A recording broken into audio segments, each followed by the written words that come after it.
Okay.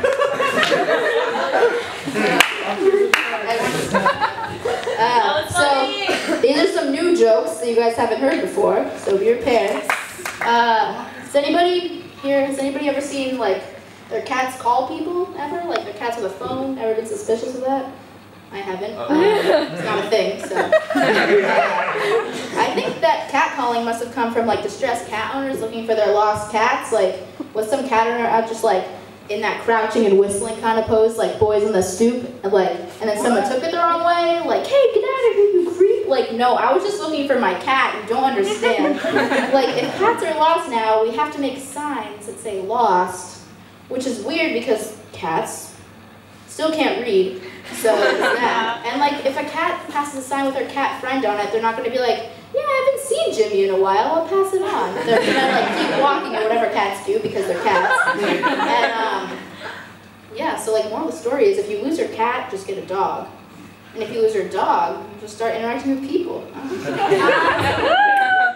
like for real, like cat calling is kind of weird and like uncomfortable and like, I don't know, it's never the boy next door who's like following you because like your eyes remind him of the ocean and like you dropped your pencil in math class and like he's just following you to give it back to you. It's always like the guy that's like, hey pretty lady, I saw you at the bar from my car through my binoculars. I was just gonna follow you for about 3 blocks saying vague adjectives under my breath like sexy, beautiful, pretty lady. And I think that a good way to respond to that would be to like describe yourself like how you describe yourself to like a future employer and like during a job interview, like but in the same voice.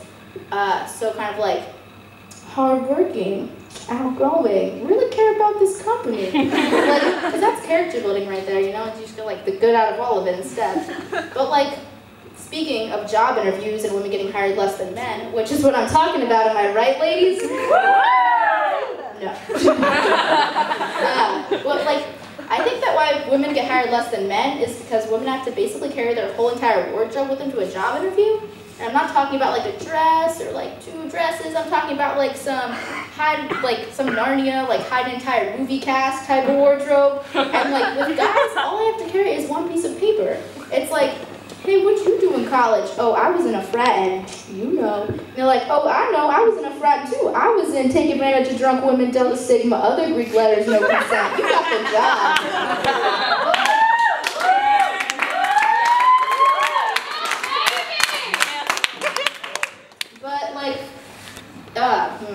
But for real, like, what women wear in the workplace really does make or break their job opportunities.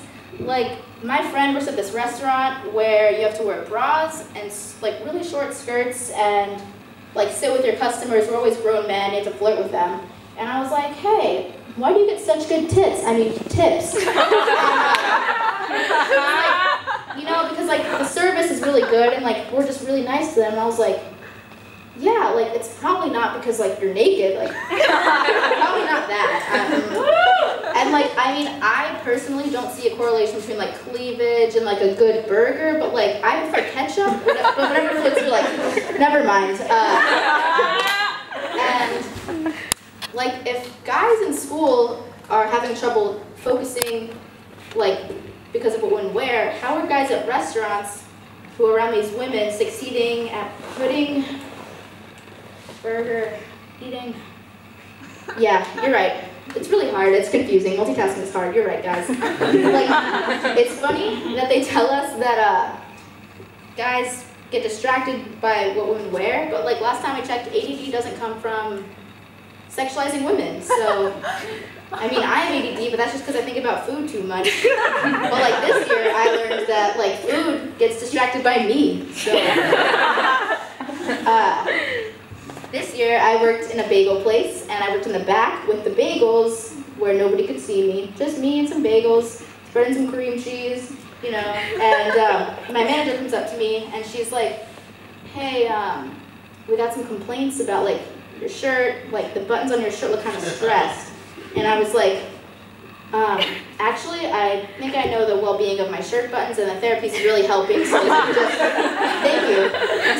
And that's the day that I learned that both men and bagels get distracted by what women wear. So we really need to be conscious of that, because we have to make sure those bagels can get those CEO positions that women can't get, that men can also get.